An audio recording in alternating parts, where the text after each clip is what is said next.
600 హామీలు ఇచ్చి కనపడిన ప్రతి కులానికి, ప్రతి ఊరికి, ప్రతి జిల్లాకి మేనిఫెస్టోలో పెట్టినటువంటి 600 హామీలే కాకుండా ఊరూరికి మీటింగ్కి వెళ్ళినప్పుడు పిట్టల దొర సామెతగా వేల సంఖ్యలో హామీలు ఇచ్చినటువంటి చంద్రబాబు నాయుడు, ఉదాహరణకి బందర్లో ఓట్లు అడుక్కుంటాకి, మా ఊరు ప్రజల్ని ఓట్లు అడుక్కుంటాకి బందర్ వచ్చి బందర్లో ఓట్లు అడుక్కుంటూ చెప్పినటువంటి హామీలు ఒక్కటంటే ఒక్కటన్నా అమలు చేశావా? 3 సెంట్లు స్థలం ఇస్తానని 3 గజాలన్నా ఎవరికైనా ఇచ్చారా? బందరు పోర్టు 6 నెలల్లో పూర్తి చేస్తానని 5 ఏళ్లలో పూర్తి చేశారా? కనీసం పని మొదలు పెట్టలేదు. ఎక్వా హబ్ నిర్మాణం చేస్తా అని చెప్పారు మచిలీపట్నానికి, ఎక్వా హబ్ నిర్మాణం చేశారు. ఎక్వా హబ్ చేస్తా అని చెప్పారు, చేశారా?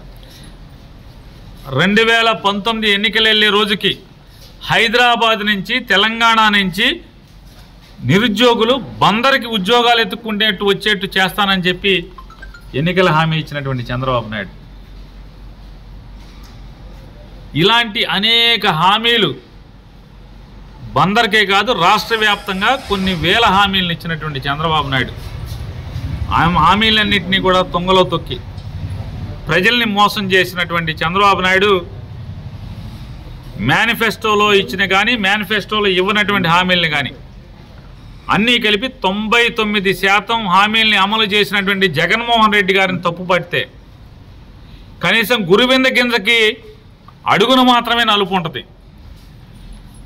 ఈ రాజకీయ గురువింద లాంటి చంద్రబాబు నాయుడికి ఒళ్ళంతా నిలువెల్లా మచ్చలున్నటువంటి చంద్రబాబు నాయుడు గారు జగన్మోహన్ రెడ్డి గారి గురించి తప్పులెన్నేటువంటి అర్హత చంద్రబాబు నాయుడికి ఏమాత్రం లేదనేది రాష్ట్ర ప్రజల యొక్క వాక్కు, ప్రజలు మాట్లాడుకునేది.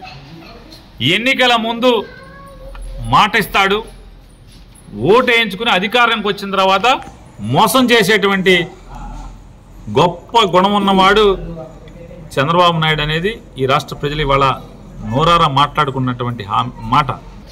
మేము చేతులు మడత పెట్టదాకి, వైఎస్ఆర్ కాంగ్రెస్ పార్టీ జెండా మోసేవాడు చేతులు మడత పెడతాకి మా చేతిలో పని అయితే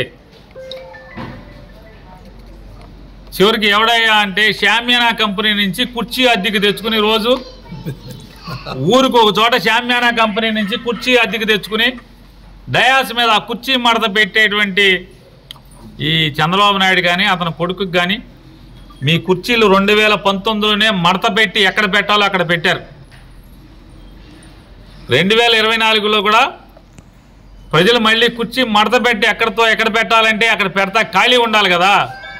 కాబట్టి మీరు షామ్యానా కంపెనీ నుంచి కుర్చీ తెచ్చుకుని, టెంట్ హౌస్ నుంచి కుర్చీ అద్దెకి తెచ్చుకుని మీరు మడత పెట్టినంత మాత్రాన కాబట్టి ప్రజలు ఇప్పటికే మరొకసారి మీ కుర్చీ మడత పెట్టి ఎక్కడ పెట్టాలో అక్కడ పెట్టడానికి సిద్ధంగా ఉన్నారు.